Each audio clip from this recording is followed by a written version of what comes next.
In five, four, three, two. A'udzubillahi minasyaitonirrajim. Bismillahirrahmanirrahim. Robi a'udzubika min hamazati sayatin wa a'udzubika robi ayahdurun. Robi shrahli sodri wa yassirli amri wahlul 'uqdatam min lisani yafqahu qauli. Assalamualaikum warahmatullahi wabarakatuh. Salam sejahtera untuk kita semua. Rahayu, namaste, Om Swastiastu, Namo Buddhaya. Salam kebajikan dan sehat untuk kita semua. Selamat datang di Dialog Positif episode 416 dan malam hari ini kita kembali ketemu guru kita tercinta Pak Wayan Mustika, di mana Pak Wayan Mustika akan ngasih oleh-oleh kita dari Hari Raya Nyepi kemarin. Selamat Hari Raya Nyepi bagi yang menjalankan. Untuk kemarin yang menjalankan, senantiasa di Hari Raya Nyepinya selalu menumbuhkan kesadaran spiritual, menumbuhkan cinta, dan yang paling pasti membuat kita lebih bermanfaat dan bisa lebih berkasih sayang. Oleh karena itu, tidak berpanjang lebar, kita sapa dulu guru tercinta kita malam hari ini, Pak Wayan Mustika. Guru, apa kabar? Kabar baik. Selamat malam, Kang Abu. Selamat Selamat malam. malam. Terima kasih Guru sudah hadir kembali ke Dialog Positif. Dan dari beberapa minggu lalu ya saya memohon untuk meminta oleh-oleh, minta oleh-oleh Pak Wayan dari perayaan Nyepi tahun ini. Apa sih oleh-oleh buat kita? Apa sih pesan semesta yang didapatkan? Dan saya rasa mari kita buka pendengaran penglihatan hati kita. Kita akan mendapatkan banyak hikmah, banyak insight malam hari ini. Yuk kita mulai. Kepada Pak Wayan, dipersilahkan. Terima kasih, Kang Abu. Selamat malam. Assalamualaikum warahmatullahi wabarakatuh. Waalaikumsalam. Salam sejahtera, Om Swastiastu, Namo Buddhaya, Rahayu semuanya. Selamat malam Bapak Ibu. Hari ini kita berjumpa kembali di tahun baru Saka, untuk menikmati apa sih? Tadi Kang Abu mintanya oleh-oleh. Jadi kalau oleh-oleh Nyepi itu apa ya?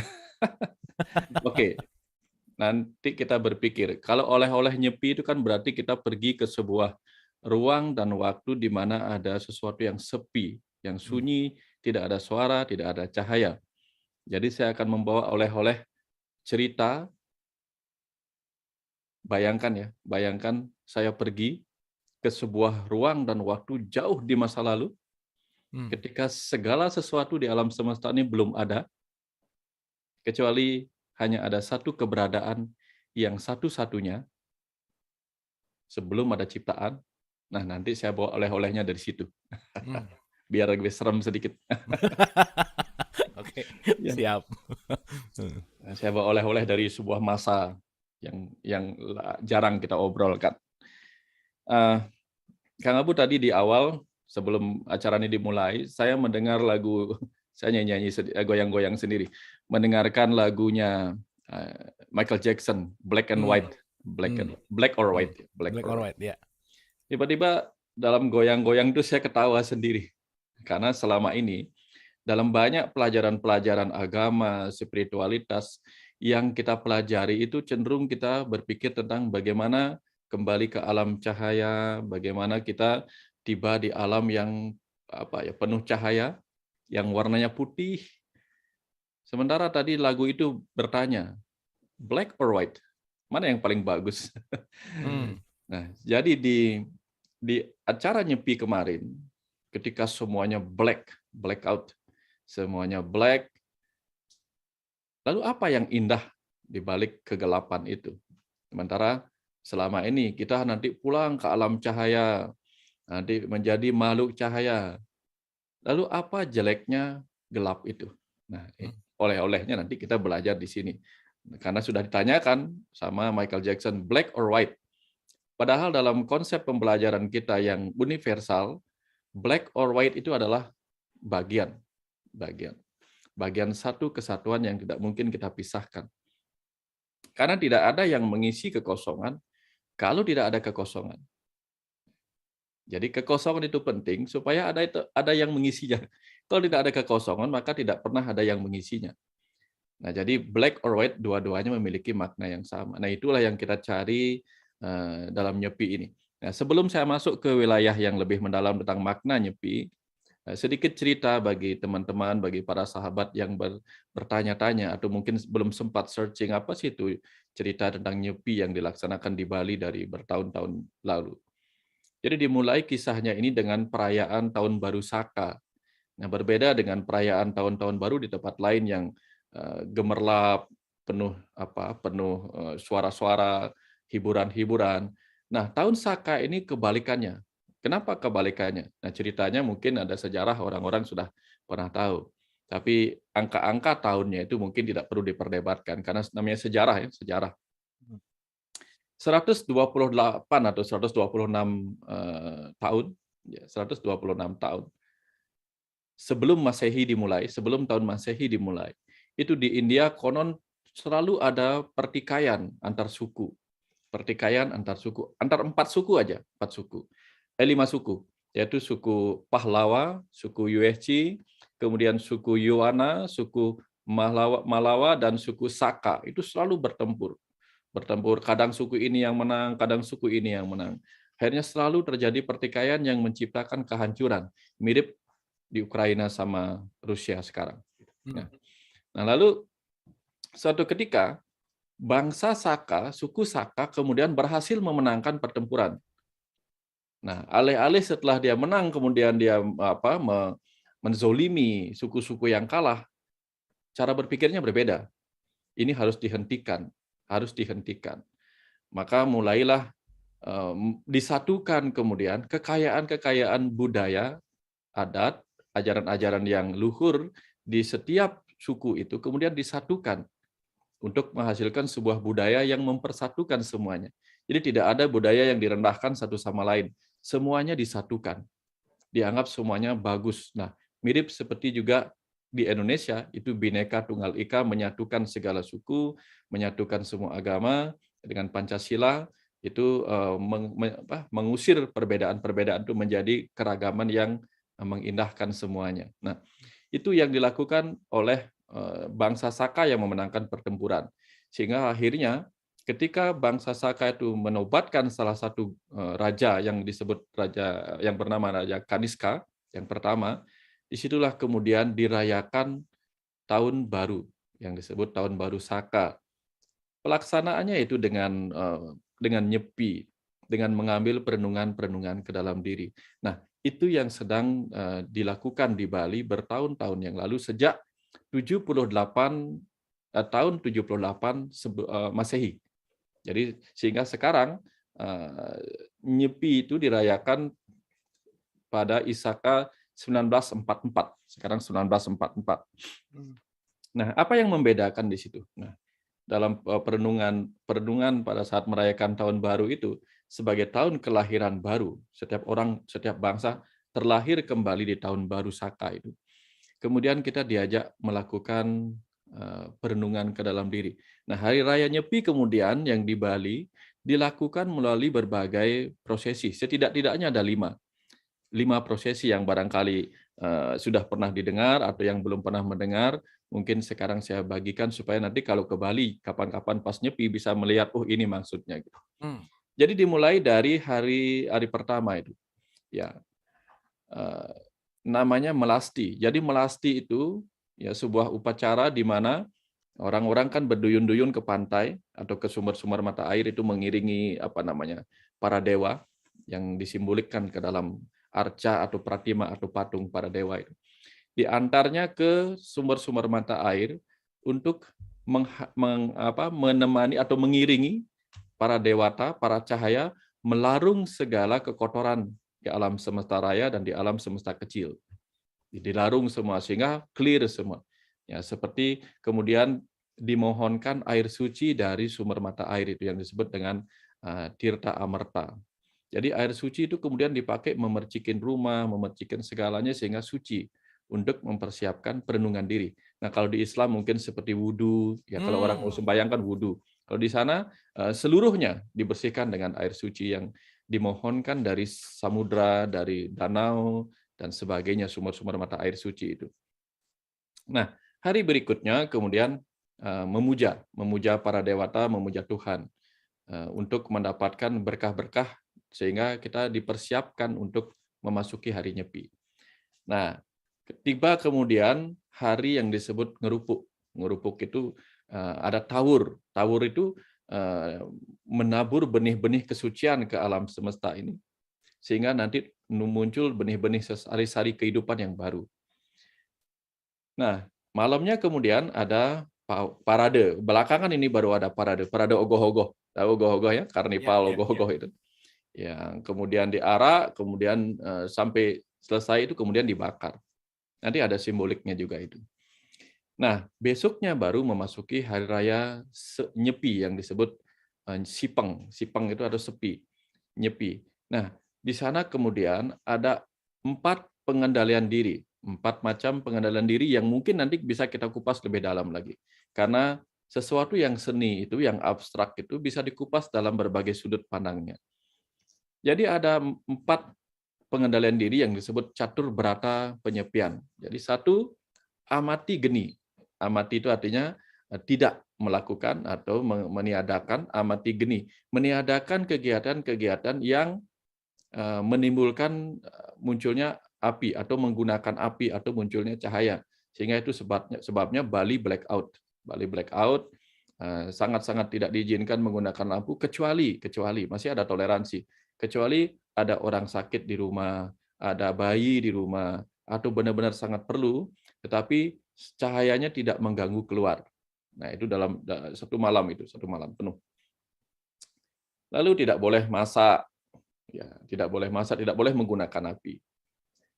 Yang kedua disebut dengan amati karya, amati karya. Karya itu kerja, jadi tidak melakukan pekerjaan apapun, istirahat. Nah, jadi tidak melakukan kerja. Sehingga tidak terdengar suara orang bekerja, tukang bangunan dan sebagainya, semua istirahat total. Yang ketiga disebut amati lelungan. Lelungan itu lunga itu pergi keluar, jadi tidak atau meniadakan kegiatan bepergian keluar rumah kecuali memang dalam kondisi bertugas menjaga ketertiban. Namanya amati lelungan, tidak bepergian keluar rumah. Yang keempat adalah amati lelanguan. Lelanguan itu artinya hiburan-hiburan. Jadi menghibur diri dengan segala macam itu tidak diizinkan pada hari itu sehingga tidak ada suara-suara musik atau apapun yang mungkin membuat kita tidak fokus ke dalam perenungan diri. Nah, itu yang 4 itu. Itu 4 yang dipahami secara umum, Kang Abu. Jadi amati geni. Nah, dikupas lebih mendalam lagi, ya. Jadi dikupas lebih mendalam lagi. Amati geni bukan hanya geni api yang di luar. Jadi amati geni itu meniadakan api emosional yang selama ini terbiasa kita munculkan selama kehidupan sehari-hari. Kita diamkan, kita padamkan sejenak segala bentuk api emosi dalam satu hari itu. Jadi mau marah, mau ini dipadamkan, didiamkan sejenak. Apapun bentuk hasrat yang muncul dari energi-energi api dalam diri itu didiamkan. Itu amati geni yang di dalam. Kemudian amati karya. Amati karya itu adalah tidak melakukan segala sesuatu yang bekerja dengan pikiran. Walaupun kadang-kadang kan kita tidak bekerja fisik, tapi pikiran kita kemana-mana. Nah, di situ pun kita diam. Mendiamkan pikiran ya seperti orang meditasi. Mendiamkan pikiran, hanya duduk hening, nah itu yang seharusnya dilakukan. Kemudian amati lelungan, tidak pergi kemana-mana, tidak melakukan perjalanan keluar, tetapi kita melakukan perjalanan ke dalam diri. Nah, itu seharusnya. Kemudian tidak melakukan hiburan-hiburan, amati lelanguan, tidak meniadakan hibur-hiburan di luar diri. Nah, tetapi di dalam diri pun kita tidak melakukan penghiburan-penghiburan diri. Hanya benar-benar duduk hening. Ya, tidak menyanyi apa-apa di dalam diri kita, hening saja. Nah, supaya apa? Supaya kita pernah mengalami masa di mana tidak ada cahaya, tidak ada suara. Untuk apa? Untuk nanti kita bicarakan oleh-olehnya di situ. Nah, itu kalau amatinya dipahami sebagai meniadakan. Nah, itu. Tetapi apa yang terjadi selama 364 hari sisanya selain hari Nyepi, di mana kita melakukan amati geni, amati karya, amati lelungan, amati lelanguan. Sekarang 364 hari sebelumnya di luar itu yang kita perlu lakukan adalah amati. Tapi amati ini bukan berarti dalam bahasa Bali meniadakan, tapi amati. Amati itu saksikan, Hmm. amati. Nah, amati itu bisa kita lakukan setiap hari di luar Nyepi itu. Amati geni, amati api yang muncul dalam diri kita. Nah, misalnya ketika kita mendengar hal-hal yang tidak kita sukai, ada orang mencaci maki kita, lalu kita amati api apa yang muncul dalam diri kita. Apa api kemarahan? Apa mungkin ada bara dendam yang mungkin tiba-tiba berkobar lagi ketika kita menemukan hal-hal yang tidak kita sukai. Itu kita amati. Nah, ini semacam mindfulness meditation selama 364 hari, kalau bisa. Ya. Kalau tidak, cukup 1 hari itu saja. Nah, kalau bisa 364 harinya berlatih untuk amati geni, mengamati api-api emosi, api-api nafsu, api-api ambisi yang muncul dalam diri kita. Apakah api ini menciptakan terang, apa menciptakan kebakaran? Nah itu. Jadi kadang-kadang api itu bukan jelek. Api itu tidak selalu jelek, Kang Abu. Api bisa memberikan cahaya, tapi juga bisa membakar. Nah, itu yang Hmm. kita amati. Begitu rasanya api yang membuat kita ini bersemangat, menjadi berlebihan semangatnya dan menjadi ambisi, segera padamkan. Api kemarahan yang bisa bermanfaat menjadi nasihat. Kalau berlebihan dia menjadi kebencian dan dendam dan seterusnya, itu segera dipadamkan sepanjang kita melakukan perjalanan hidup setiap harinya selama 364 hari itu. Jadi amati geni, amati api-api, kobaran api emosi yang muncul dalam diri kita. Kemudian amati karya, amati kerja. Nah, kita mengamati pekerjaan kita. Apakah yang kita lakukan sepanjang 364 hari itu, ya hari ini dah usah 364 hari. Per hari saja. Hari ini apa yang kita kerjakan, kita amati. Apakah kerja saya hari ini sudah sesuai dengan misi jiwa saya, visi jiwa saya ke sini? Ya. Apakah kerja dari pikiran saya, kerja dari ucapan saya, dan kerja dari tubuh saya ini sudah sesuai dengan tujuan kelahiran kita? Di situ kita cocokkan. Karena apa? Beberapa misi jiwa kita ke sini adalah satu, menebus hutang karma. Nah, ketika menebus hutang karma itu berarti kita akan menerima segala hal, bisa pahala baik, bisa pahala buruk. Karena dunia ini juga alam neraka, alam manusia. Karena neraka itu alam manusia ini, alam naraika. Jadi di alam ini ada tempat siksaan, di alam ini juga ada sorga, alam cahaya.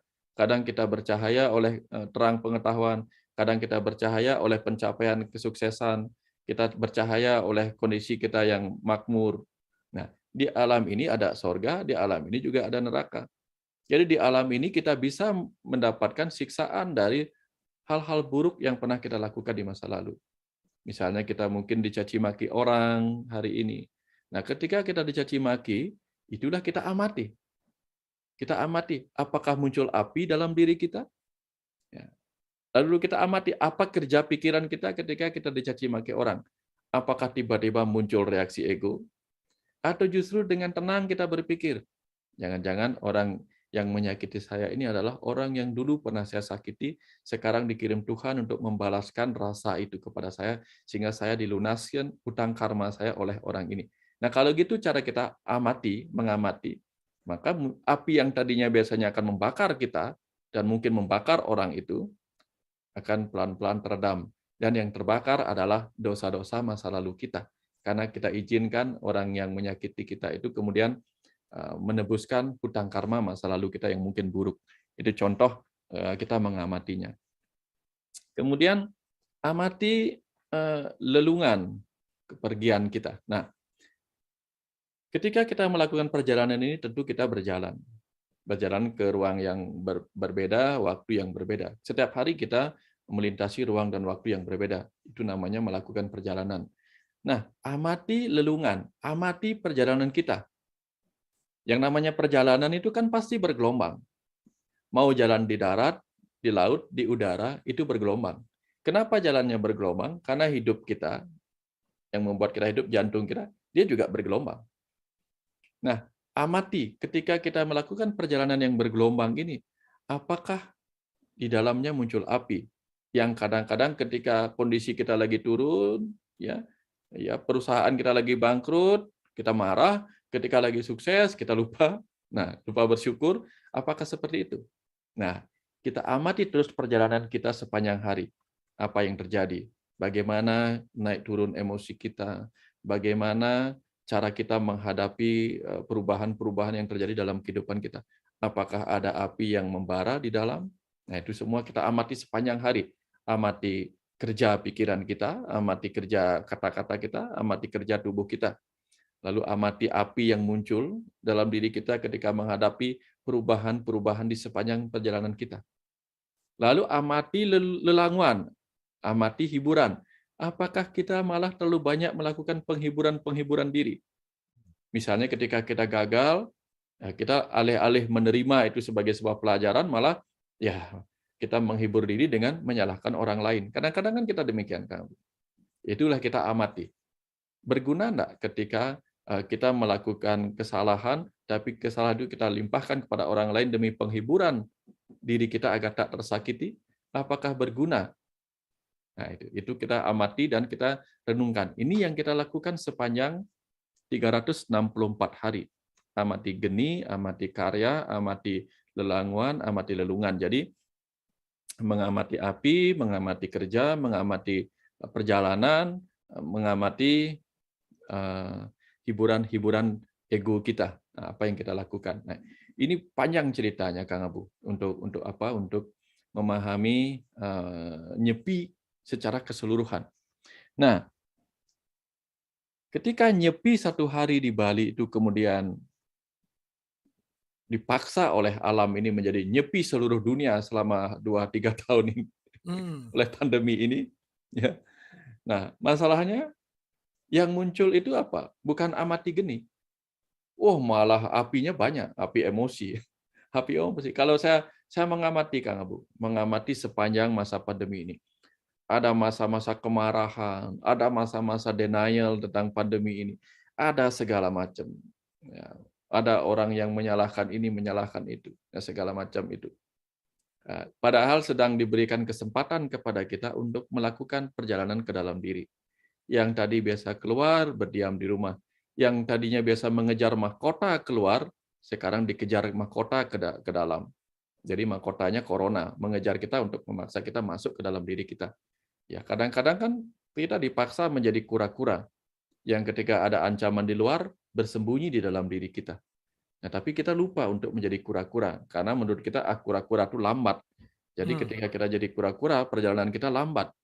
Padahal kalau kita terlalu cepat berjalan, kita cepat mati. Lah kalau kita pelan-pelan kan enak, jadi matinya lama. Matinya lama kalau kita pelan-pelan jalannya. Terus Artinya, rumahnya dibawa kemana-mana lagi ya, Guru ya? iya betul.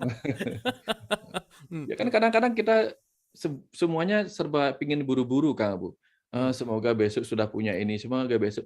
Kalau besok cepat datang, maka semakin cepatlah satu persatu lembaran-lembaran waktu yang diberikan kepada kita, kita robek buang, sehingga mungkin akhirnya tersisa satu lembar hari lagi untuk kita menikmati kehidupan ini. Nah, jadi tujuan kita di sini adalah bukan untuk menikmati keramaian saja, tetapi juga menikmati rasa sepi itu sendiri. Karena ketika kita dalam ajaran agama, ya misalnya kalau di Hindu ya, kita dia ajarkan bahwa tujuan utama kita nanti adalah bersatu dengan Tuhan, bersatu dengan Tuhan. Saya ini bekal dari sana nih Kang Abu, bekal dari sana. Semua orang ingin bersatu dengan Tuhan. Pertanyaannya sekarang begini, ayo serius? Serius mau bersatu dengan Tuhan? Karena ketika Tuhan itu dikenal sebagai yang ada di mana-mana, yang tak bergerak. Karena kalau bergerak maka dia ada di sebuah tempat yang harus pergi ke tempat lain. Tapi dia memenuhi segala ruang dan waktu. Dia tidak kemana-mana. Dan ketika masa pandemi ini memaksa kita tidak kemana-mana, kita gelisah. Sementara nanti ketika menyatu dengan Tuhan, kita nggak kemana-mana. Karena sudah ada di mana-mana. Yang pertama. Dan di sana kita hanya sendirian. Dalam rasa menyatu dengannya, kita hanya sendirian. Karena apa? Kenapa kita sendirian? Karena seluruh ini adalah kita. Seluruh ini adalah aku. Ketika semuanya adalah aku sendirian. I itu angka Romawi 1. Sendirian. Lah, Sekarang begitu kita diberikan diam tidak kemana-mana selama masa pandemi, lalu diajak untuk belajar duduk dalam kesendirian, kita merasa terasing. Karena kita, ya orang terasing itu kan sendirian. Nanti Hmm. kita sendirian, kita terasing. Terasing kita ketika kita menjadi dia. Tidak ada diajak ngomong, mereka meminta kita bicara, tetapi kita bicara mereka nggak mendengarkan. Hmm. Hmm. Jadi ini belajar mengasingkan diri. Karena kelak kita akan terasing. Ya. Saya tanya sekarang, kita menciptakan makhluk yang memiliki mata, tetapi makhluk yang kita ciptakan tidak bisa melihat kita. Kita ciptakan makhluk yang bisa yang memiliki telinga yang bisa mendengar, tapi mereka tidak bisa mendengar kita. Bayangin, bayangin rasanya. Anggaplah misalnya kita Kang Abu misalnya punya teman, Kang Abu kenal sama temannya, tapi temannya nggak pernah kenal sama Kang Abu. Hmm. Ya. Bayangkan kondisi seperti itu. Kita menciptakan makhluk yang bisa melihat, tapi justru makhluknya nggak bisa melihat kita. Nyaman nggak rasanya, Kang Abu? Oke. Kita, ya, begitu kita mahan mendengar, semuanya bicara sama kita. Tapi begitu kita jawab, nggak ada satupun yang mau mendengarnya. Betapa terasingnya kondisi seperti itu. Jadi, seperti inilah situasi di mana di masa lalu ataupun kelak ketika kita kembali berada di tempat itu, menjadi yang satu itu. Seperti itu rasanya.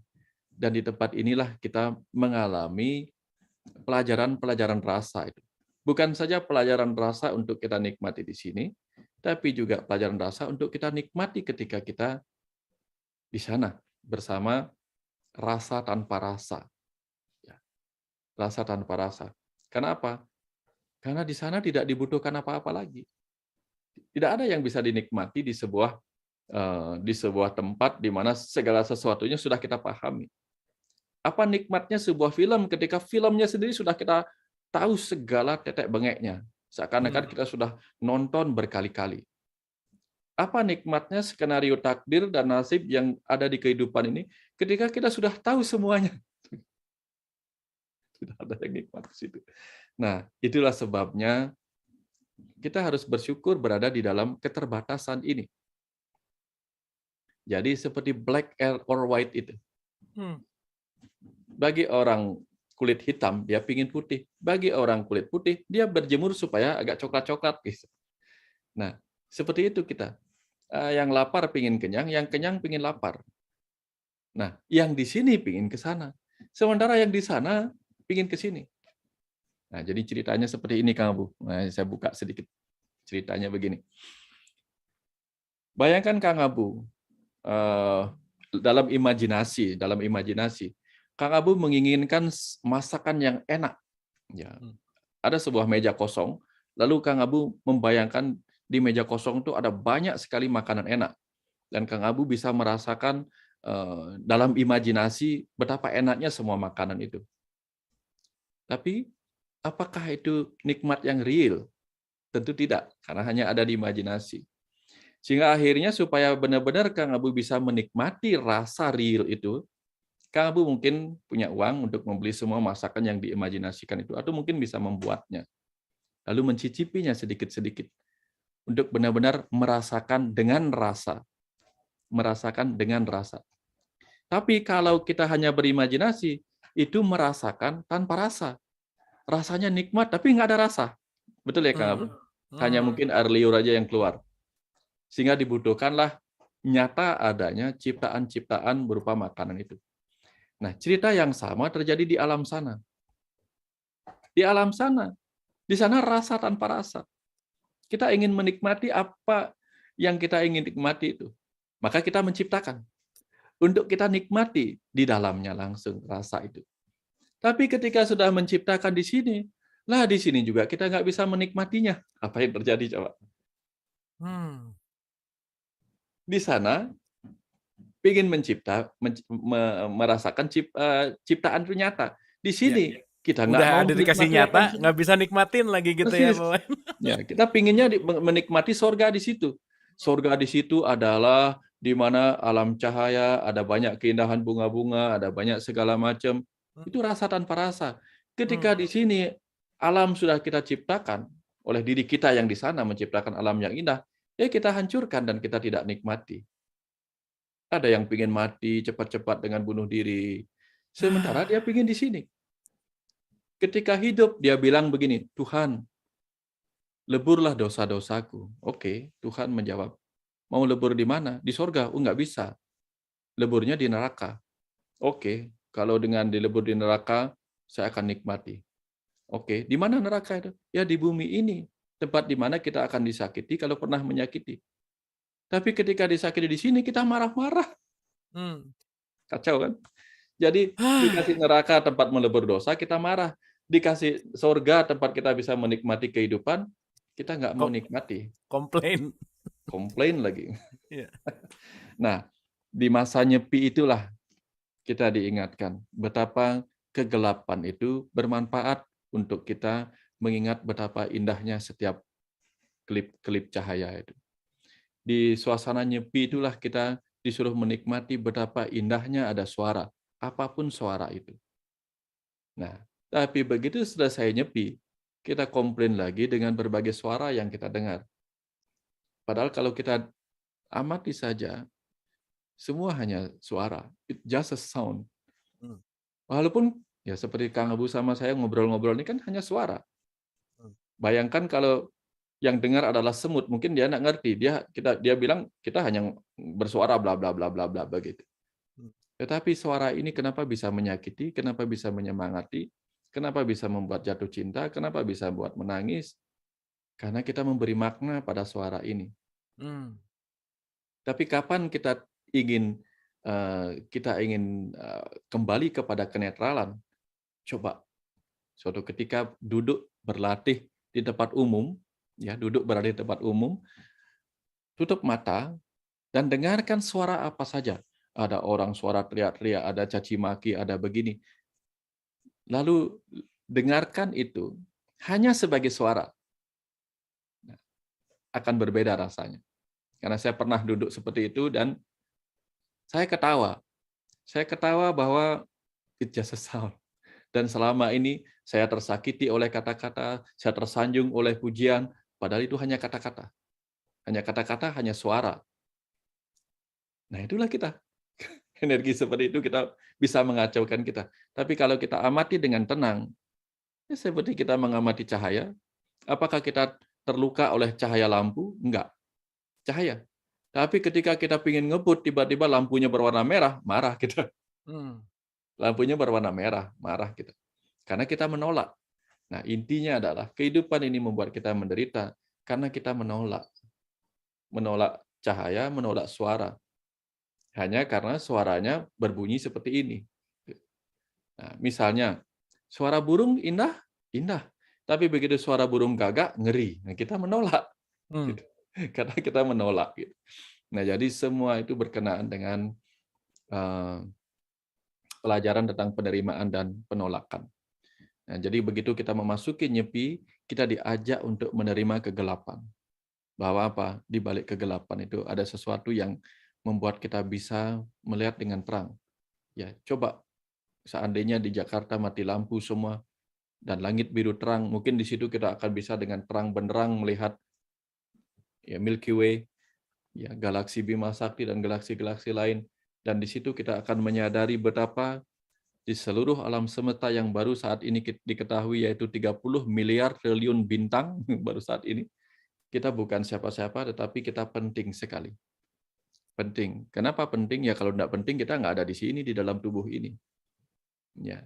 Kenapa kita penting? Karena tubuh ini tubuh yang luar biasa. Ada pikiran yang terbagi dua, pikiran dan perasaan, rasio dan rasa. Rasio untuk kita menyerap pengetahuan, rasa untuk kita menyerap pengalaman-pengalaman rasa, supaya kita mencapai kematangan dalam kesadaran roh.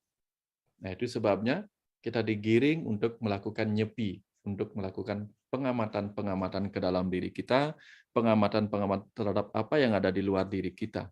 Nah, kalau zaman dulu orang-orang yang menemukan ilmu astronomi, yang menemukan filsafat-filsafat, dia banyak bertanya dengan cara apa? Dengan cara naik ke puncak gunung. Kalau nggak naik ke puncak gunung, dia dibuatkan Meru. Kalau nggak Meru, dia dibuatkan piramida. Sehingga di suku Maya itu orang-orang yang dianggap pintar itu berdiri konon di atas menara itu. Supaya dia tidak terhalang apa-apa untuk mengamati pergeseran langit, berbicara dengan langit, mendownload pengetahuan-pengetahuan di angkasa. Nah, sekarang kita semua dipaksa dengan nyepi, seperti di Bali. Nyepi di Bali dinikmati oleh orang-orang Bali untuk bisa melihat bintang-bintang, galaksi-galaksi, dan merenung, supaya melihat ke dirinya sendiri yang bukan apa-apa di tengah alam semesta yang tak terbatas ini. Nah, akhirnya Tuhan memberi berkah supaya semua orang juga mengalami cerita yang sama. Diberikanlah pandemi untuk kita mengalami nyepi yang sama Hmm. selama ini. Nah, jadi kembalikan itu mungkin terlewatkan perenungannya. Mungkin kalau awal-awal kita nyepi ngomongin ini sebelum pandemi, mungkin mungkin kita akan bisa merenungkan pandemi ini dengan melihat cara yang berbeda. Nah, kira-kira seperti itu Kang Abu. Nah, Ya, yang ya. bisa saya kupas sedikit tentang kedalaman makna nyepi itu, yang intinya adalah membawa sesuatu itu ke dalam diri kita sendiri dan membawa diri kita untuk mengalami rasa yang dulu pernah kita nikmati dan kelak juga akan kita nikmati, yaitu apa? Sepi, sunyi, sendiri, tetapi mengisi seluruh kekosongan alam semesta yang tak terbatas ini. Itu kita disuruh mengalami. Wah. Sesungguhkah kita mau menikmatinya? Hmm. Latihannya sekarang. Gitu. Nah, kira-kira seperti itu kamu. Kira-kira Oke, seperti itu. oke, Pak Wayan, terima kasih, ini dalam banget dan wah, luar biasa banget. Bahagianya saya banyak terkonfirmasi Pak Wayan. Terutama tadi Pak Wayan waktu mengatakan bahwa kita datang ke sini ini untuk rasa di atas rasa gitu ya, rasa tanpa rasa gitu. Poinnya bahwa di alam sana kita nggak pernah bisa merasakan apa-apa. Jadi saya mengingat ada satu kalimat di dalam satu pembicaraan antara anak kecil sama saintis gitu, di mana si anak kecil nanya sih sama saintis ini, kita tuh untuk apa sih hidup gitu. Saintis ini dengan sangat simpel menjelaskan, jawabnya cuma sederhana banget gitu. Jawabannya cuma begini, to taste coklat kata dia. Untuk kamu bisa merasakan enaknya coklat katanya. Oh, ya udah. Itu seakan-akan simpel banget, tetapi ketika tadi Pak Wayan mengatakan itu saya jadi realize banget bahwa iya ya, kita dikasih tubuh fisik dengan keterbatasan ini justru disuruh mengalami apa semua yang kita nggak bisa rasakan di alam dalam tanda petik sebelumnya itu, dan disitulah tempat dimana kita selalu bersyukur dan bisa mengalami rasa di atas rasa dan seterusnya, supaya dalam konteks pembelajaran gitu. Terima kasih Pak Wayan, ini sih menguatkan sih menurut saya, yang saya Mhm. rasa ini akan membuat kita jadi jauh lebih bersyukur gitu dalam keadaan apapun. Itu nomor satu yang didapat. Nah, yang kedua Pak Wayan, saya juga waktu nyepi tuh ya dalam tanda petik melakukan juga gitu ya, menyepi juga lah dalam tanda petik gitu. Dan di dalam sepi itu ada satu perenungan yang mungkin nanti saya minta pandangan Pak Wayan karena bersinggungan juga. Kalau selama ini semua orang tuh berpikir bahwa hidup itu dari titik A mau menuju dan mau menuju gitu. Dalam perenungan itu saya mendapatkan satu statement yang luar biasa gini Pak Wayan, emang kamu mau kemana sih gitu. Tadi Pak Wayan menguatkan dengan kalau Tuhan itu ada jarak dalam tanda petik, dia perlu tempat tertentu, berarti kan dia nggak ada di mana-mana dalam tanda petik. So karena kita diliputi kan berarti di mana saja kamu menghadap di situ ada wajah dia. Quran mengatakan seperti itu gitu. Terus ya saya rasa semua agama mengatakan bahwa dia adalah dekat, dan saya mendapatkan satu insight bahwa justru kita tuh sebetulnya sudah sampai gitu. Cuman tidak sadar dalam tanda petik, emang mau kemana gitu. Masih banyak berpikir bahwa hidup mau mati, nanti dari mati menuju, seakan-akan melakukan perjalanan, padahal dia itu dekat, menyatu itu adalah bagian dari akhirnya. Semua juga saya rasa iya, dan sejatinya kita itu sudah beserta dia dan kita tuh sudah sampai. Nah, gimana tuh Pak Wayan? Saya dapat insight seperti itu yang tadi pas Pak Wayan bicara tentang meliputi apa dan lain-lain itu merasa terkonfirmasi, tetapi saya minta pandangan lagi tentang tujuan dan tentang kita tuh udah sampai gitulah kira-kira. Silakan Pak Wayan. Luar biasa Kang Abu. Luar biasa nih. Ya betul Kang Abu. Betul Kang Abu. Eh, Kang Abu pernah lihat seekor kucing mengejar-ngejar ekornya? Hmm. Dia berputar-putar. Dia berputar-putar, terus dia kejar ekornya. "Kamu cari apa?" "Aku cari ekorku." Dia mengejar-ngejar. Suatu ketika saya pernah ditanya begini, ini ilmu rahasia. Riwayan, kalau nanti setelah kita perjalanan panjang ini, melewati berbagai kehidupan demi kehidupan, sampai kemudian kita menyatu dengan Tuhan. What next? What next? Saya bilang, what next? Oke. Yang terjadi adalah ini. Lalu saya berdiri, di tempat saya bicara, saya berdiri. Ini bentuknya kebetulan kotak, tempat seminarnya kotak, jadi orang-orang duduk berkeliling begitu. Saya berdiri, yang terjadi adalah begini, saya berdiri, lalu saya jalan mengelilingi mereka, sampai saya kembali ke titik saya berdiam, lalu saya tersenyum. Ini yang terjadi, saya bilang gitu. Karena akhirnya mereka ngerti semua. Ngertinya begini, bahwa sejauh-jauh kita pergi ke masa depan, atau sejauh-jauh kita pergi ke masa lalu, titik temunya adalah di sini, saat ini. Oke. Di sini, Oke. saat ini. Karena eh, Hmm. ya Hmm. kita mau memulai dari hujan, maka kita akan melihatnya bahwa hujan ini berasal dari ini, bla bla bla bla bla. Dalam sebuah siklus, kita bisa memulai dari mana saja. Dalam sebuah siklus yang abadi, eternal itu. Kita bisa memulai dari mana saja. Di sebuah siklus yang tidak ada awal dan tidak ada akhir, kita jangan tanya mana awal, mana akhirnya. Tapi mulai saja. Ya, mulai saja. Di mana kita mulai, disitulah titik awal dan titik akhirnya. Ketika kita mulai hari ini adalah titik awal dan titik akhirnya. Jauh di masa depan, nanti kita akan seperti ini. Karena ini adalah masa depan yang kita cari.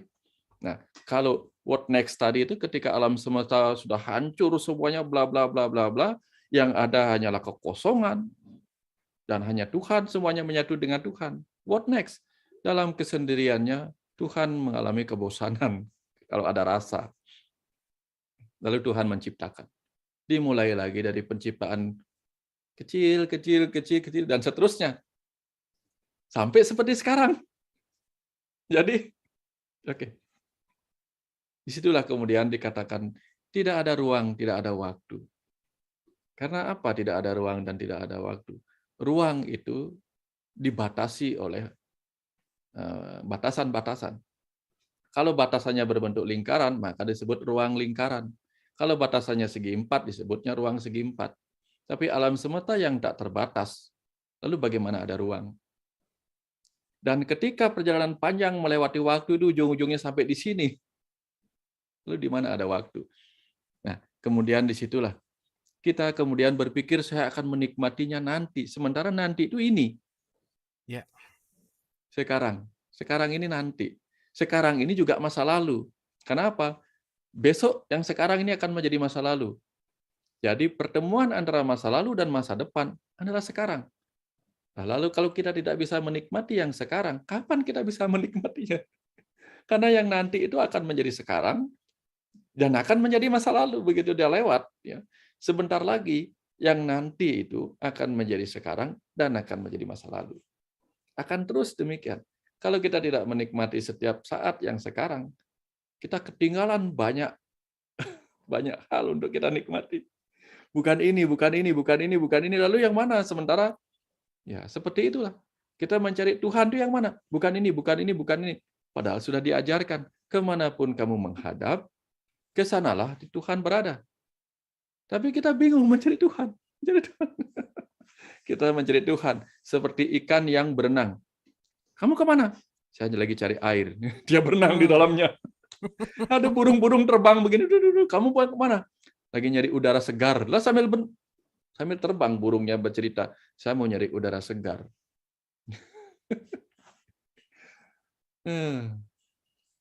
Kayak gitu kamu.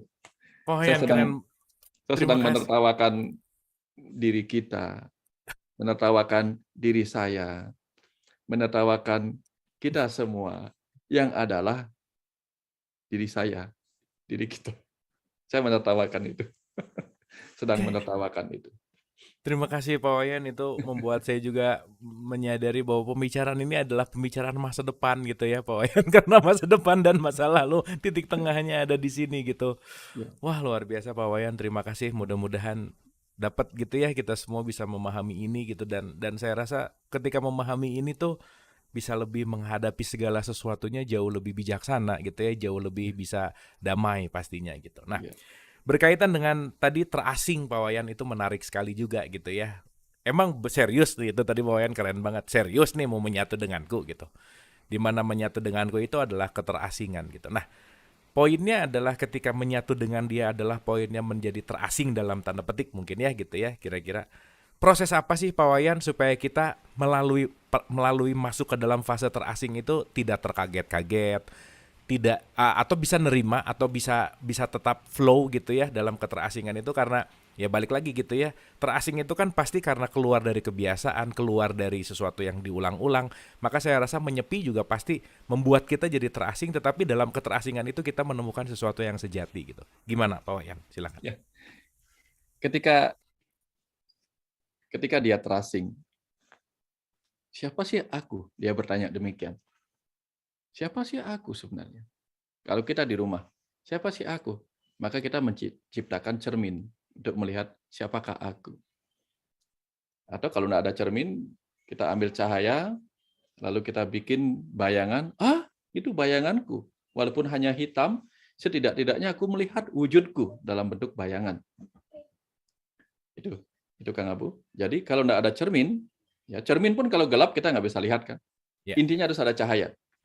Maka di dalam kegelapan yang tak ada cahaya itu, ya, Sang Pencipta yang sendirian itu kemudian mulai menunjukkan kemampuan melakukan usaha. Maka pertama diciptakanlah kemampuan melakukan usaha itu, muncullah energi yang disebut energi cahaya. Ada nur, ada div itu dewa, muncullah cahaya. Lalu setelah adanya cahaya-cahaya muncullah bayangan. Siapakah bayangan itu? Ya kita-kita inilah adalah bayangan. Wujud dari bayangan-bayangan. Artinya, misalnya, Kang Abu misalnya membayangkan Kang Abu menulis buku. Ketika bayangan itu mewujud, dia menjadi apa? Menjadi buku. Setiap wujud itu adalah hasil wujud dari bayangan. Ya kalau orang bikin mobil, dia membayangkan ada mobil bisa ada sesuatu bisa melaju kencang, itu mobil dia wujudkan. Nah, ketika yang sendirian itu membayangkan begini, begini, begini, maka dia menciptakan bayangan itu. Saya akan ciptakan alam semesta begini, begini, begini. Ada makhluk hidupnya. Dan kita ini adalah citra dari bayangan atau bayangan dari dia. Nah, setelah itu, supaya kita tetap sama dengan dia yang terasing, maka di sini pun kita terasing. Faktanya, di sini pun kita bertanya, siapakah aku? Ketika dia belum menciptakan, dia bertanya, siapakah aku? Lalu dia menciptakan cahaya, sambil muncul bayangan, lalu bayangannya bertanya, siapakah aku? Lah kita juga bertanya, Kang Abu, siapakah aku? Lucu. Ya. Yang bertanya itu siapa? Hmm. Ya. Yang ditanya bertanya, yang di sana bertanya, siapakah aku? Yang gede bertanya. Yang di sini yang kecil bertanya, ya siapa aku? Dan Hmm. kita alien, dan kita terasing di sini. Karena apa?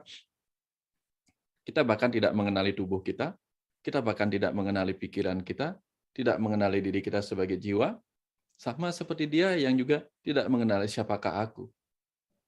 Makanya dalam ajaran Islam, kalau tidak salah, aku ciptakan ini, apa ya Kang Abu, saya lupakan, aku ciptakan ini untuk mengenaliku. Ada Ya, ya? Apa ya, bahasanya, ya, saya lupa itu. ya, ya. Ya. Man, roh.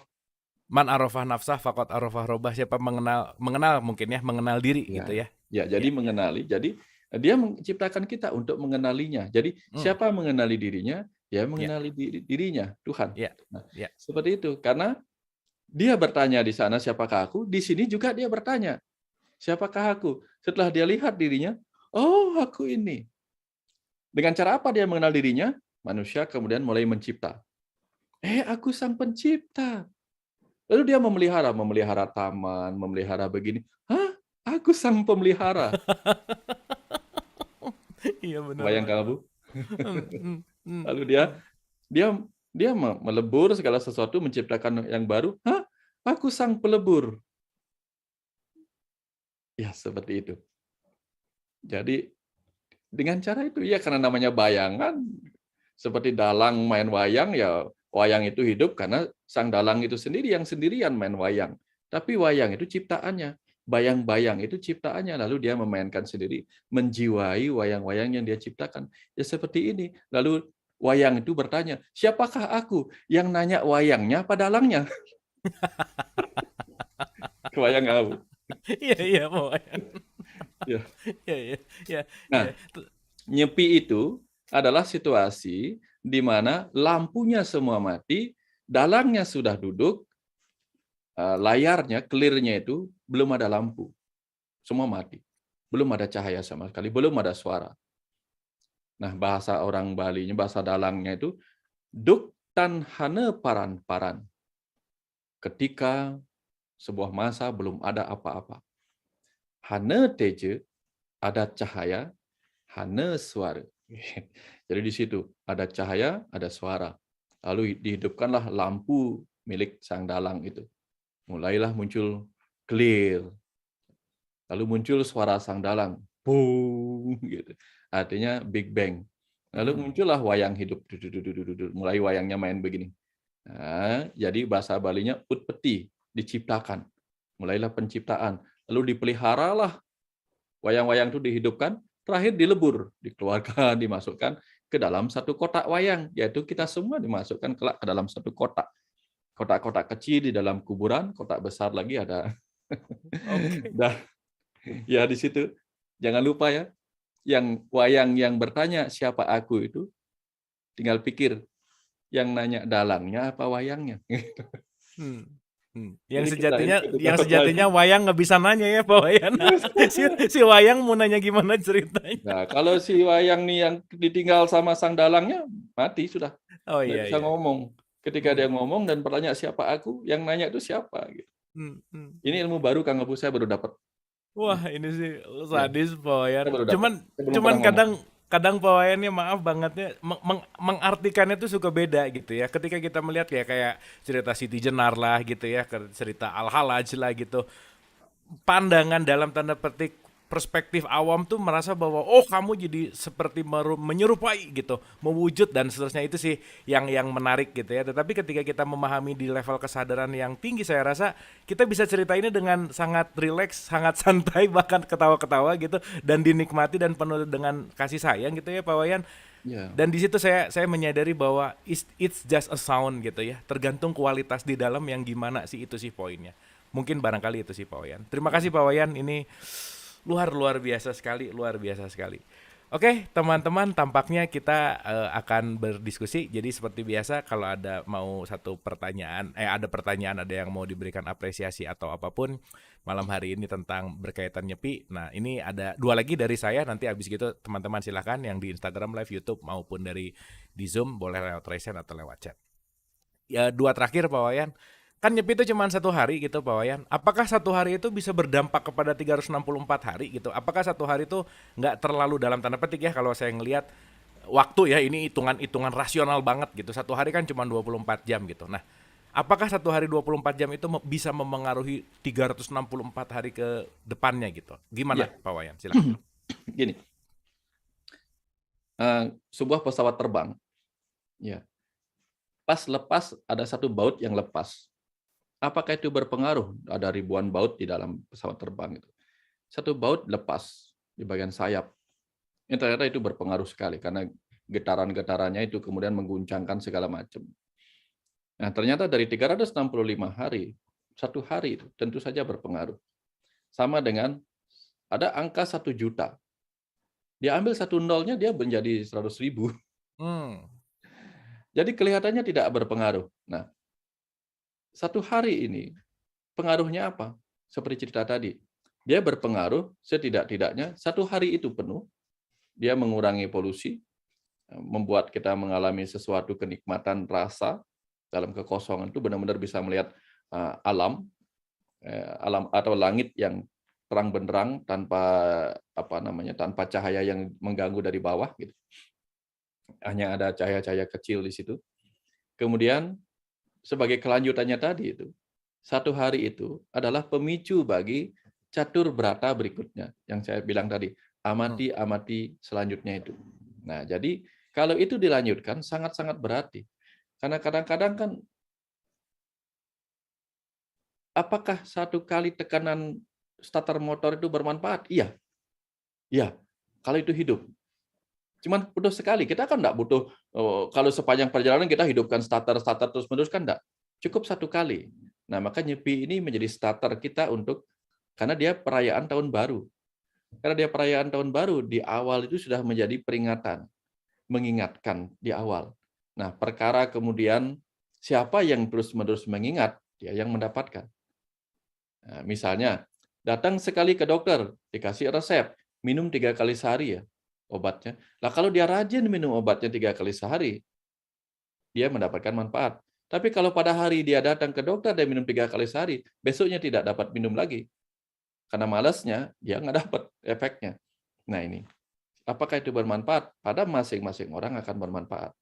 Nah, pada alam akan bermanfaat, karena setidak-tidaknya dalam satu hari itu, ada waktu, ada jeda bagi alam ini, bagi langit ini untuk melakukan proses pemurniannya. Setidak-tidaknya dalam satu hari itu. Ya, kira-kira seperti itu, Kang Abu. Oke, Ya. terima kasih Pak Wayan, terima kasih. Baik, teman-teman, Ibu dan Bapak, mari kita berdialog. Tampaknya ada rank resen udah ada, terus beberapa direct message juga sudah masuk. Ya. Kita mulai dari Ibu Anca seperti biasa. Bu Anca, silakan. Selamat malam Pak Wayan. Malam. Selamat malam Mas Abu. Malam, silakan. Apa filosofi yang diterapkan oleh mayoritas umat Hindu di Bali ya Pak Wayan? Meski dengan derasnya budaya asing yang masuk, tapi kalau saya lihat mereka ini masih menjaga dan menjunjung tinggi adat istiadat yang begitu kompleks.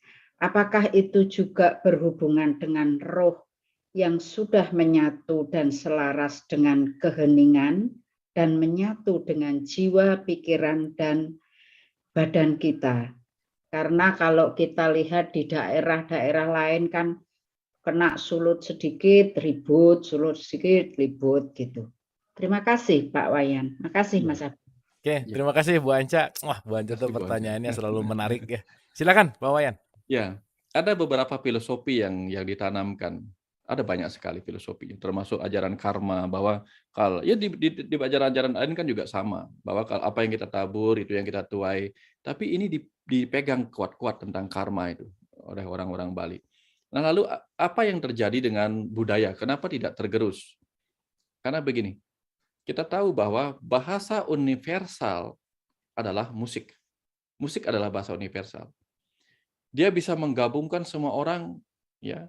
Musik yang sedih bisa membuat semua orang menangis. Mau agamanya berbeda, suku bangsa berbeda, bahasa berbeda, laki-laki, perempuan, dan sebagainya, bisa menjadi tenang atau menjadi menangis atau menjadi bersemangat gara-gara musik. Kenapa? Karena musik adalah energi suara. Sebagaimana cerita di awal, ketika yang sendirian itu kemudian menunjukkan kemampuannya, energinya, dia menjadi energi cahaya dan energi suara. Nah, energi suara ini universal, energi cahaya juga universal. Nah, pelangi yang ada di Indonesia akan sama dengan pelangi yang ada di luar negeri, sama aja pelanginya. Jadi energi cahayanya sama. Lalu, karena dia universal, artinya meliputi segala ruang dan waktu. Energi suara inilah yang dijaga oleh tetua-tetua Bali dan diteruskan kepada anak-anaknya.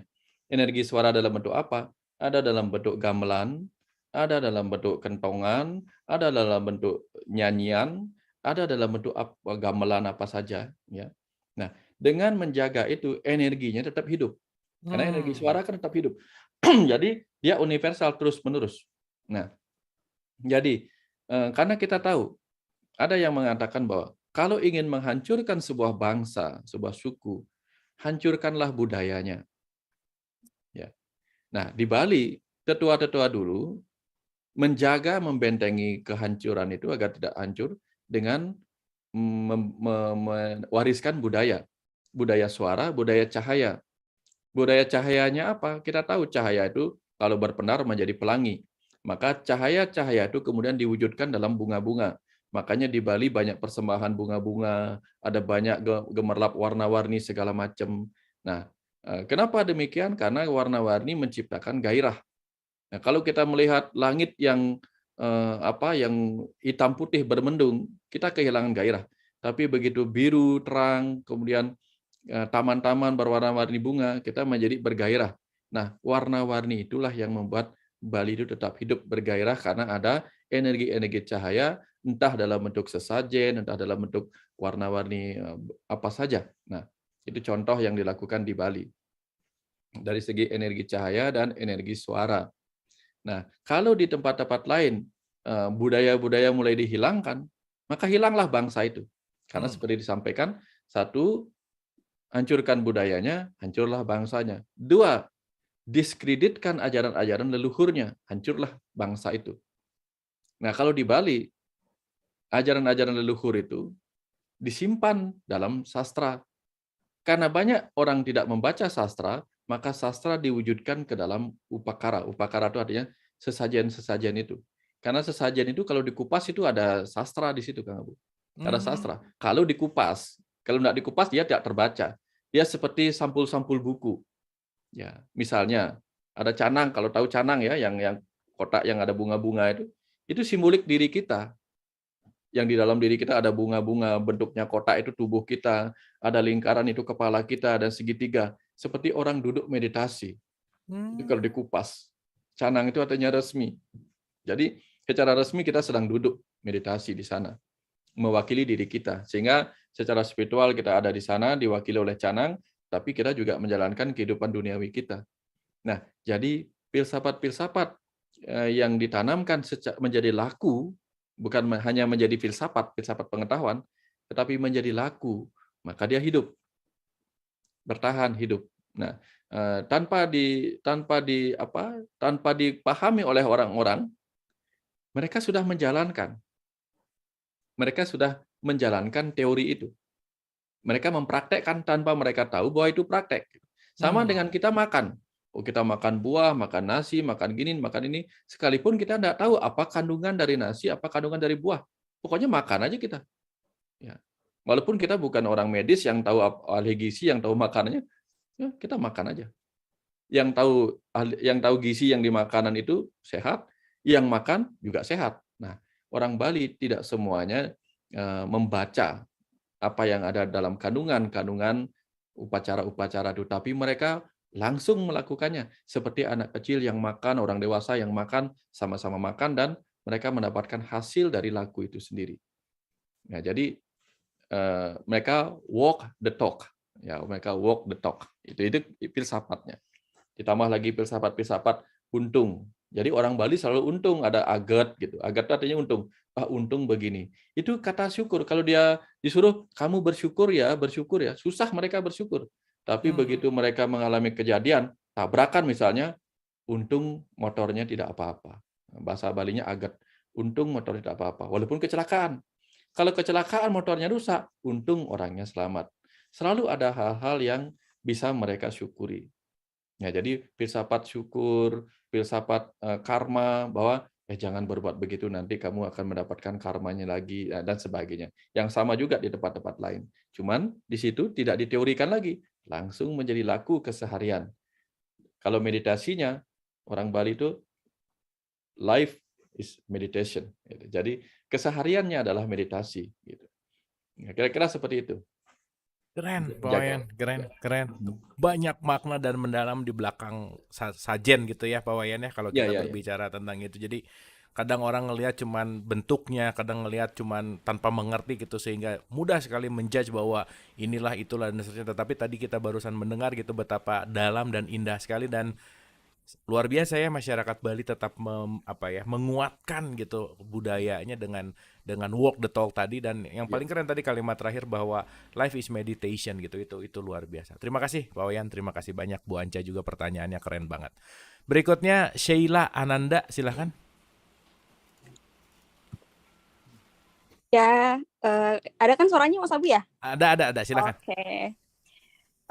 Salam kenal ya Pak Wayan.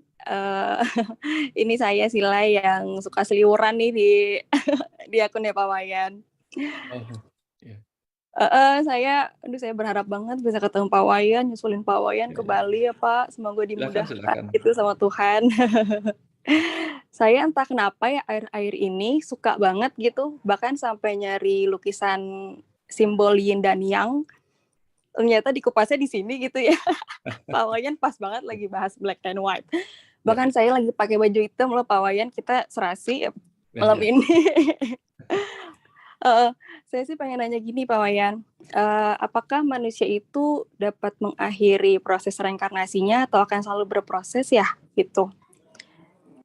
Itu aja sih. Oke. Terima kasih ya Kang Abu sama Pak Wayan gitu. Terima kasih Mbak Sheila, terima kasih. Iya. Wah, pertanyaannya simpel tapi dalam nih. Kita bisa menyelesaikan siklus ini nggak gitu lah kira-kira. Silakan Pak Wayan. Saya beli tiket nih. Filmnya bagus nih Kang Abu. Jadi tiket itu bagus. Jadi ketika saya masuk ke dalam gedung bioskop itu, saya punya hak dengan tiket itu untuk masuk ke dalam gedung bioskop. Sekaligus saya punya hak untuk keluar sebelum film itu selesai. Tapi kemudian saya ditanya, tadi filmnya apa? Saya nggak tahu. Saya nggak nonton sampai selesai. Kenapa demikian? Karena saya hanya ingin bebas dari ruang gelap dan film-film yang itu kan hanya maya dan sebagainya. Saya tidak ingin lagi ada di dalam gedung bioskop itu. Nah, ini analogi bahwa apa? Kita bisa saja mengakhiri reinkarnasi. Tapi kalau itu memang tugas kita belum kita selesai filmnya, perjalanan kita belum selesai, kita nggak ngapain paksakan. Artinya begini, proses itu kan panjang. Reinkarnasi itu adalah proses di mana kita menjalani kehidupan demi kehidupan untuk melakukan pelajaran-pelajaran. Jadi begini, reinkarnasi itu bukan hanya urusan penebusan hutang karma ya. Jadi ada 4 jenis. Ada penebusan hutang karma, mungkin pernah di masa lalu berbuat buruk pada orang lain atau berbuat baik. Kita datang lagi untuk menebus atau menerima balasan kebaikan kita atau menerima balasan keburukan kita. Kalau itu sudah beres, kemudian kita masuk lagi, reinkarnasi lagi untuk apa? Untuk melakukan pembelajaran kita. Pembelajaran meningkatkan kesadaran kita. Nah, teman-teman yang hadir malam ini, yang menonton di sini, itu adalah orang-orang yang di level ini. Yang sudah tidak lagi urusannya mengeluh dengan keburukan orang lain atau bahagia dengan kebaikan orang lain. Tapi levelnya sudah masuk ke level reinkarnasi untuk banyak belajar untuk menuju kematangan. Nah, setelah mencapai kematangan yang luar biasa, nanti kita datang lagi tugasnya yang ketiga, yaitu apa? Bertugas untuk membimbing generasi-generasi jiwa berikutnya, itu roh-roh berikutnya untuk mencapai kematangan. Kalau yang kita bimbing sudah selesai, misalnya kita dapat bimbingan berapa, dapat tugas membimbing berapa gitu, 1000 misalnya, dan 1000 orang itu sudah lolos, sudah menggantikan kita sebagai pembimbing. Kita masih diberi kesempatan untuk turun ke sini menjadi apa? Menjadi roh yang hanya jalan-jalan untuk menikmati kangen pada kehidupan bumi, untuk menikmati rasa. Yang di sana kita bosan nggak ada rasa tanpa rasa di sini. Liburan ya Pak Wayan ya. Liburan saja di situ. Nah, jadi artinya apa? Kalau kita masih di sini, nebus hutang karma dan ingin segera bebas, itu sama dengan, aduh saya malas di gedung bioskop ini, ingin segera bebas. Boleh, tapi kita nggak dapat, ya, nggak dapat menyelesaikan filmnya, atau bahkan nggak dapat pelajaran apa di film itu. Nah, di kehidupan ini kan gedung bioskop. Di gedung bioskop ini, ada saatnya kita menjadi pemain. Pemain yang apa? Pemain yang dipukulin, ya kayak petinju dipukulin, bla bla bla segala macam. Kedua, kita mungkin menjadi pengamat. Pengamat dulu nih, pengamat yang mempelajari kehidupan ini. Pengamat yang mempelajari pertarungan-pertarungan itu untuk apa? Untuk melihat teknik-tekniknya. Oh, pengalamannya rasa dan sebagainya. Untuk apa? Kemudian ketiga, kita mungkin menjadi pelatih. Karena sudah sering mengamati, menjadi pelatih dari pemain-pemain berikutnya. Terakhir nanti kita ke sini itu mungkin urusannya bisnis gitu, nggak nonton, nggak apa-apa gitu. Artinya hanya menikmati. Nah, jadi artinya apa? Biarlah alami saja. Bukan perkara kapan saya akan menyelesaikan reinkarnasi ini. Yang terpenting itu apa? Kapan kita akan menyelesaikan tahapan-tahapan ini? Kalau sudah selesai, ya, nanti kita akan pulang. Dan nanti setelah mencapai titik ini saja, sampai di titik ini saja, mungkin kita nggak pingin di sana. Makanya ada di ajaran Buddha, saya nggak pingin moksa. Saya pingin di sini, tetap menemani mereka. Kalau nggak salah itu Avalokitesvara, siapa lupa saya itu. Atau Dewi Kwan Im, yang seharusnya bisa moksa, tetapi tetap ingin berada di sini untuk menemani. Nah, jadi seperti itu. Lah, kalau kita ingin menyatu dengan Tuhan, sementara Tuhan sedih turun sebagai percikan-percikan jiwa yang ada di setiap tubuh ini, apakah kita ingin reinkarnasi? Enggak. Katanya ingin bersama Tuhan. Lah, Tuhan sebagai sang hidup sudah memercik ke dalam diri kita. Ya sudah, nikmati bersama dia di sini. Kita ini kan lucu. Tuhan itu sedekat urat nadi. Sudah sedekat urat nadi masih nyari yang jauh-jauh. Kita bingung. Ya sudah, nikmati. Nikmati bersama dia di dalam diri kita. Kan ya lucu ya Kang Abu. Aku dekat, engkau dekat, aku jauh, engkau jauh. Iya. Sudah dekat, kita menjauh. Sudah jauh, kita ingin didekatin. Ya aneh. Maaf Kang Abu, saya hari ini banyakan ketawanya. Bukan ketawa apa? Ketawa kita ya menertawakan diri sendiri. Iya Pak Wayan, itu keren. Keren.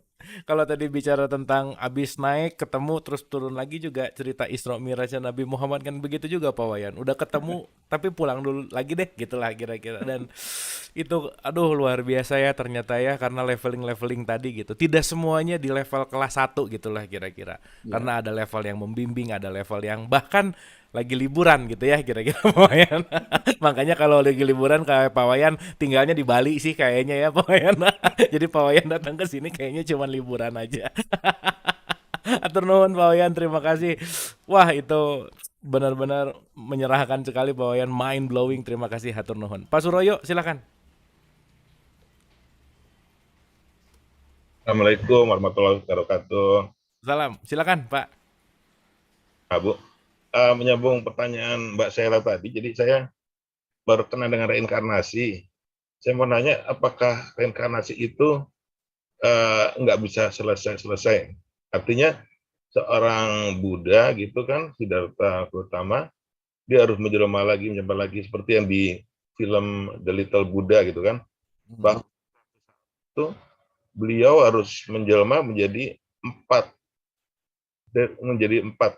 anak gitu kan, gitu. Jadi padahal beliau kan kalau kita pelajari, beliau adalah guru, artinya dia sudah tinggi ilmunya dan sudah mencapai tahap tertinggi lah. Artinya saat kalau dalam spiritual kita sekarang kan sedang belajar untuk meniti jalan pulang gitu kan guru.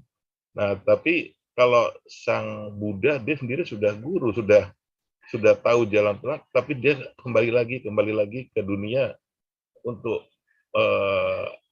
apa gitu? Apakah dia memang harus tugasnya mengajar gitu? Seperti Kang Abu dulu mungkin juga di kehidupan sebelumnya memang sudah menjadi biksu, hingga kembali ke sini menjadi kepala sekolah gitu.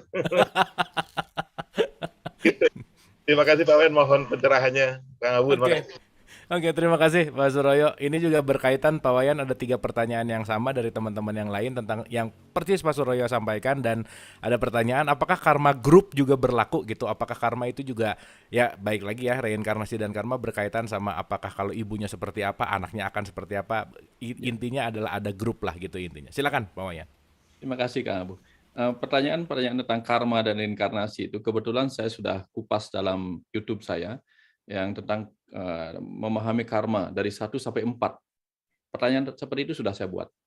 Nah, termasuk perjalanan kepulangan saya buat di situ. Nah, cerita tentang tadi, kalau nanti kita menuju jalan pulang, akhirnya kayak Buddha apakah datang ke sini? Saya pakai ilustrasi begini. Ketika saya di Jakarta, pulang, akhirnya turun di airport, saya bilang, akhirnya aku pulang ke Bali. Itu yang pertama. Setelah itu, ternyata saya belum pulang. Tadinya saya merasa sudah pulang. Akhirnya, saya belum pulang. Akhirnya saya datang dari airport menuju Kuta. Akhirnya aku pulang. Sampai di Kuta saya pulang. Setelah itu saya pikir, saya belum pulang. Sebelum sampai di rumah. Akhirnya saya masuk gang. Di masuk gang rumah pun saya bilang belum pulang. Nah, masuk kemudian saya ke halaman rumah. Saya bilang belum pulang. Itu sudah di rumah. Masuk kemudian ke kamar, baru saya merasa saya pulang. Lalu yang mana sebenarnya pulang? Nah, kalau misalnya saya lagi di luar negeri, lagi di Ukraina ini. Lalu pesawat saya pulang dari Ukraina ke Jakarta. Akhirnya saya bilang, akhirnya aku pulang ke Indonesia.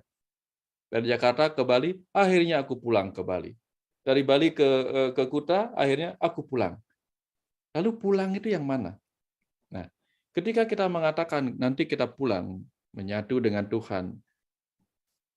Dan ketika menyatu dengan Tuhan, di manakah rumah Tuhan? Ketika semuanya ini adalah rumahnya. Gitu. Di manakah Tuhan pulang? Ketika semua ini adalah rumahnya. Ya, ini berandanya, ini mungkin tempatnya, tempat kerjanya di sini, di bumi ini, karena dia tidak terbatas. Nah, ketika mencapai kesadaran semesta, dia adalah hanya kecerdasan, terbebas dari segala pembungkus maya, itu termasuk bebas dari tubuh, bebas dari lapisan energi, dan dia menjadi kecerdasan. Kecerdasan itu kemudian akan kembali mengisi menjadi ruh murni yang mengisi kehidupan yang baru. Kan ke sini lagi. Nah, artinya begitulah seperti tadi, siklus itu. Tak ada jalan, pulang itu adalah perjalanan untuk kita merasa bahwa kita sudah di rumah. Kita sudah di rumah. Ya, mau menikmati serambi di sini, mau menikmati kamar di situ, atau mau menikmati di planet lain kita juga pulang gitu. Nah, pertanyaannya adalah kita merasa ini di luar selama ini. Ya, ini di masa luar. Lalu meniti jalan pulang adalah meniti jalan supaya kita paham bahwa kita sudah di rumah. Ini rumah kita, bumi ini rumah kita. Jaga. Ya, dimanapun kita berdiam, itu rumah kita. Jadi dimanapun kita berdiam, itu kita jaga sebagaimana kita menjaga rumah kita. Gitu. Ya.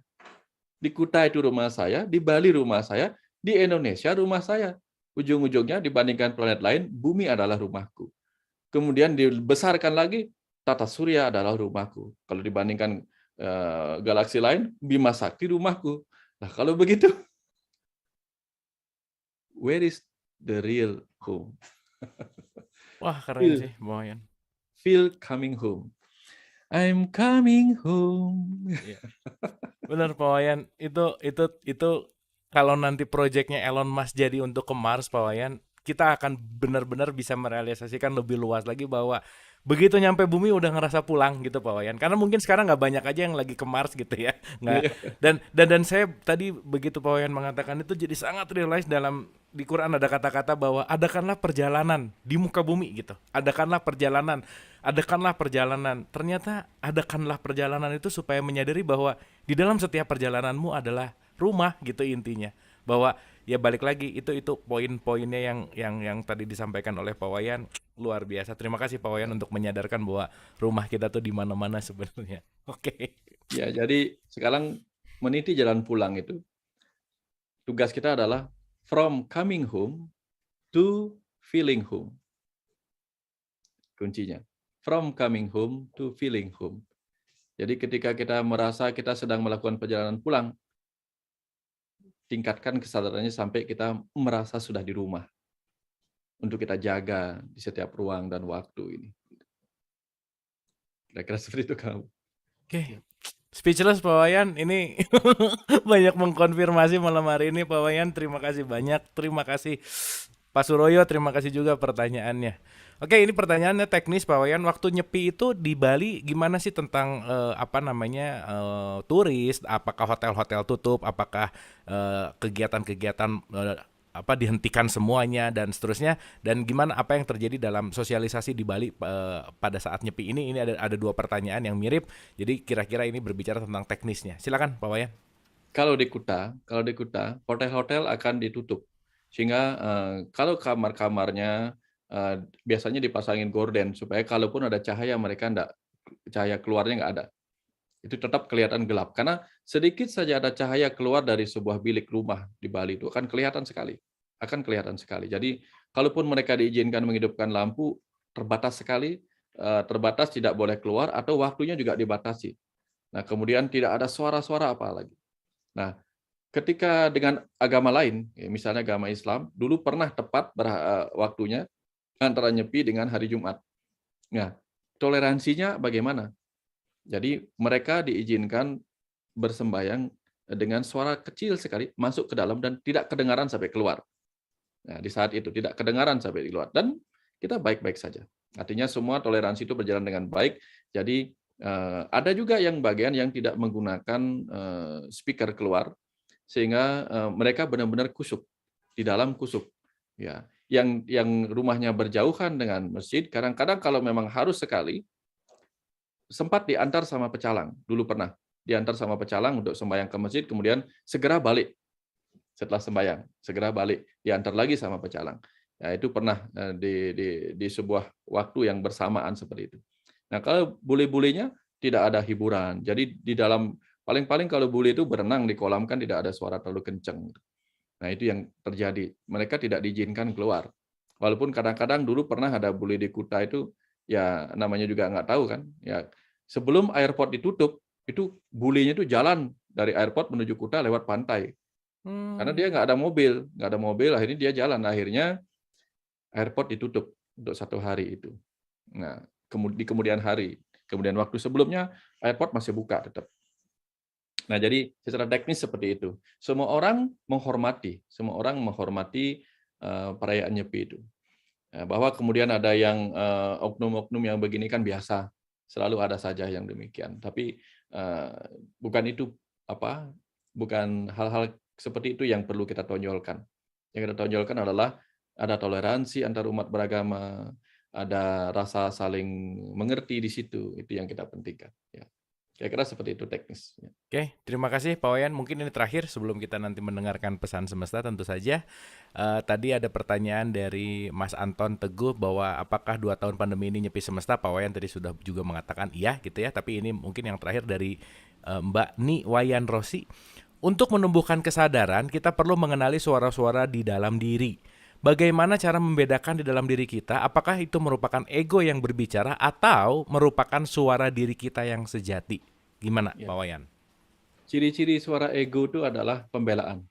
Karena ego itu berfungsi sebagai mekanisme pembelaan diri. Nah, ciri-cirinya apa?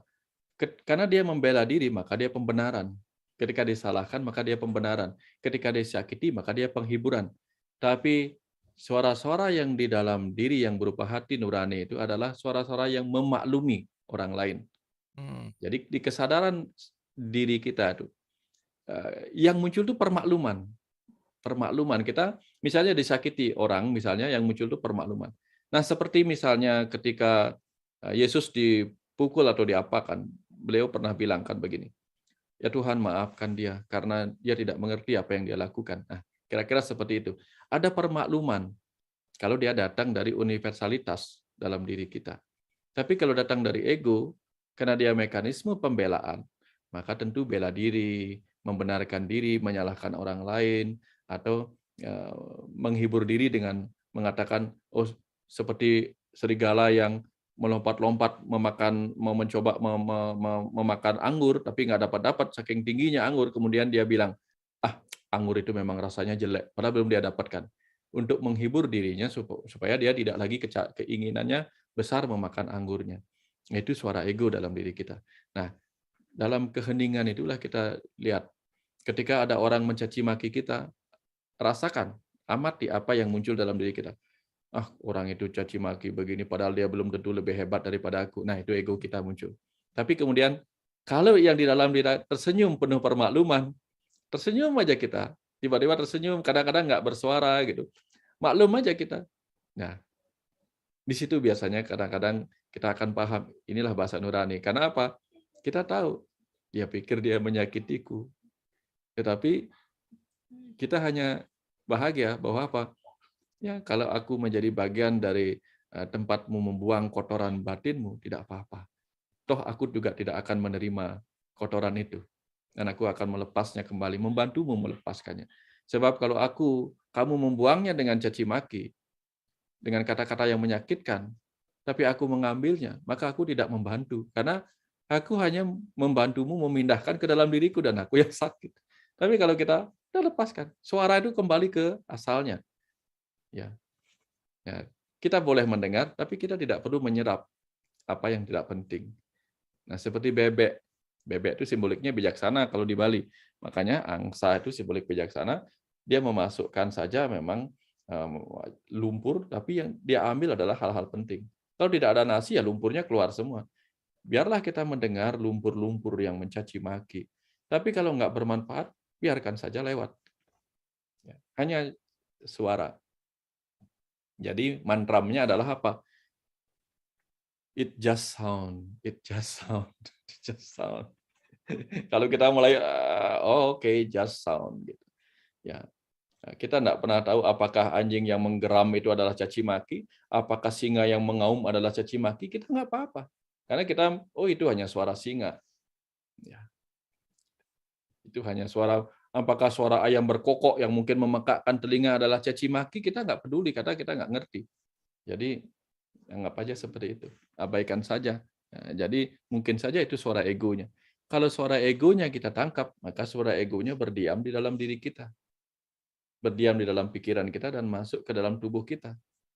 Salahnya kita menangkap virus-virus akal budi yang disebarkan orang lewat kata-kata. Jadi kalau kita terinfeksi oleh virus akal budi orang itu, yang dia tularkan melalui kata-kata menyakitkan, ya kita yang salah. Ngapain juga menangkap itu. Sudah diajarkan oleh tubuh, bersin, bersin, bersin. Jadi keluarkan, biarkan saja. Seperti itu kira-kira kamu. Keren, Pak Wayan. Terima kasih. Terima kasih. Boleh tepuk tangan dulu untuk Pak Wayan ya malam hari ini. Ya. Banyak sekali cahaya, banyak sekali kesadaran, banyak sekali speechless ya, luar biasa malam hari ini. Saya rasa kita banyak dapat yang mudah-mudahan itu akan menguatkan hati kita untuk terus menyadari keberadaan kesejatian kita, bukan hanya untuk jadi hanya knowledge, yang mudah-mudahan itu juga menginspirasi kita dan menyemangati kita dalam melakukan proses karma karena kita ini lagi menjalani karma. Baik Pak Wayan, terima kasih sekali lagi dan mungkin kita rasa kita sudah siap untuk mendengarkan pesan semesta. Silakan. Kang Abu, sebelum ditutup, ininya saya izin nanya dulu, ini suara bagus apa enggak kalau share ini ya? Silakan, Percobaan dulu, Kang Abu. Boleh, percobaan silakan. dulu. Silakan.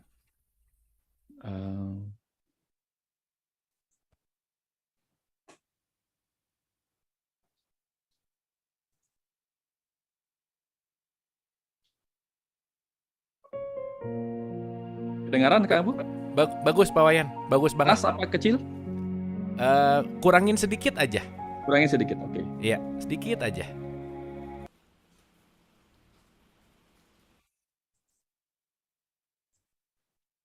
Di 10 mungkin Pak Wayan. 10 ya? Iya 10 kayaknya oke. Soalnya saya biasa Spotify juga. Nah sip, oke. Ya. Langsung ya, nanti ketika kedengaran suara ini akan agak mendalam ini, perenungannya agak mendalam, tolong dinikmati. Duduk hening semua.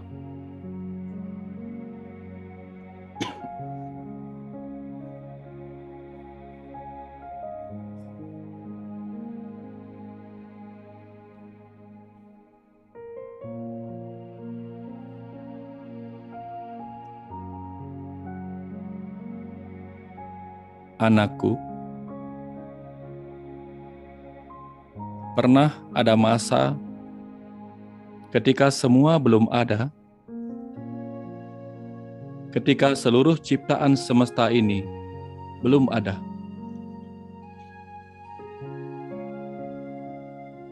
Tidak ada cahaya, karena aku belum menunjukkan energi semestaku sebagai cahaya.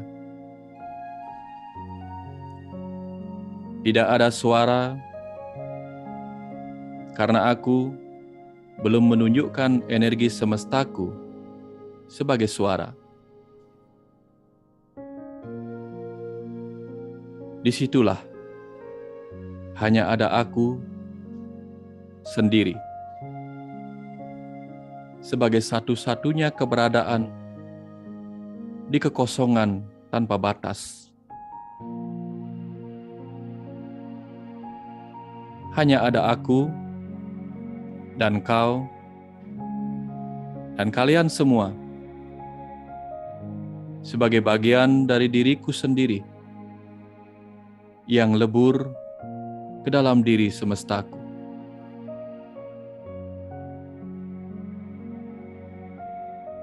Maka kapanpun kau merindukan rasa kebersamaan kembali denganku, pergilah ke ruang dan waktu di mana hanya ada dirimu dan kekosongan, tanpa cahaya, tanpa suara, sunyi, bahkan hening di kedalaman batinmu sendiri. Sebab di situ, saat itulah kau akan mengerti seperti apa rasa sebagai diriku sendiri dalam ketak terbatasan ruang dan waktu, bahkan dalam ketiadaan ruang dan waktu itu sendiri.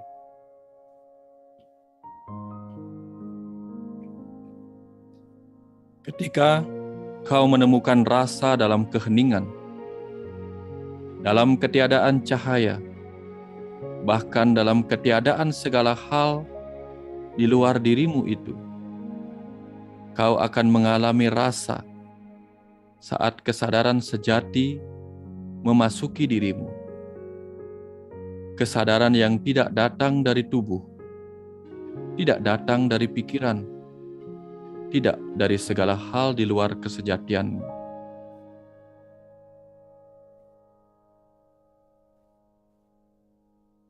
Kapan saja kau bisa merasakan ketenangan dan kedamaian batin dalam keheningan itu, kau akan mengerti betapa pentingnya bagimu untuk segera menarik diri ke dalam keheningan.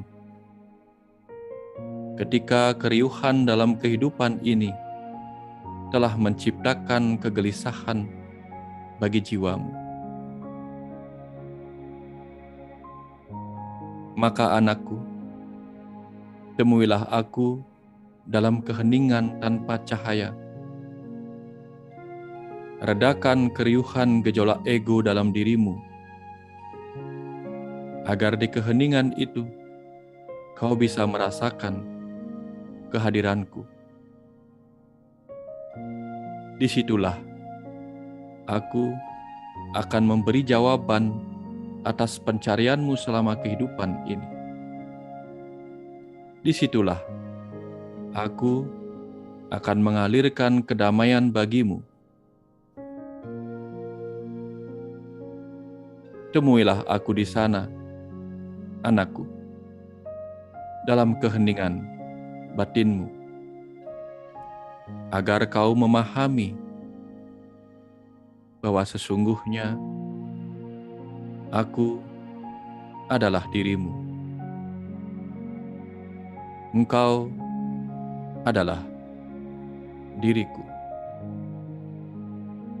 Kenalilah aku sebagaimana engkau mengenali dirimu, anakku. Kenalilah dirimu.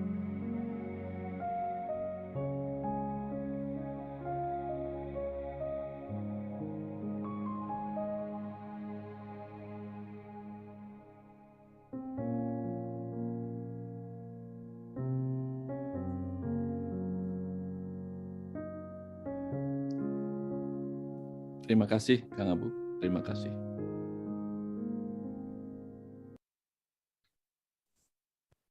Terima kasih. Semoga pesan semesta ini mengingatkan pentingnya keheningan sebagai ruang dan waktu untuk mengalami rasa menjadi dirinya. Terima kasih. Terima kasih Pak Wayan, terima kasih banyak. Terima kasih, bersyukur malam hari ini teman-teman Ibu dan Bapak, terima kasih atas kebersamaannya. Saya rasa bukan hanya saya yang merasakan sesuatu hal yang sangat indah gitu ya, sesuatu hal yang sangat penuh dengan sulit diceritakan dengan kata-kata, tetapi saya rasa malam hari ini kita menemukan inner peace, kita menemukan kedamaian, kita menemukan sesuatu yang mungkin sudah lama yang kita cari gitu, dan mudah-mudahan ini menjadi jawaban-jawaban semesta yang selalu menyemangati kita untuk tetap mencintai hidup, selalu menyemangati kita untuk tetap bermanfaat, dan selalu menyemangati kita untuk dalam cinta kasih. Sekali lagi terima kasih guru kita Pak Wayan Mustika, sehat-sehat selalu, dan saya ingin mengulang kalimat yang menarik dan sangat luar biasa tadi, bahwa sadarilah bahwa aku adalah dirimu, dirimu adalah aku. Terima kasih, semoga bermanfaat, mohon maaf lahir dan batin, wabillahi taufiq wal hidayah, assalamualaikum warahmatullahi wabarakatuh.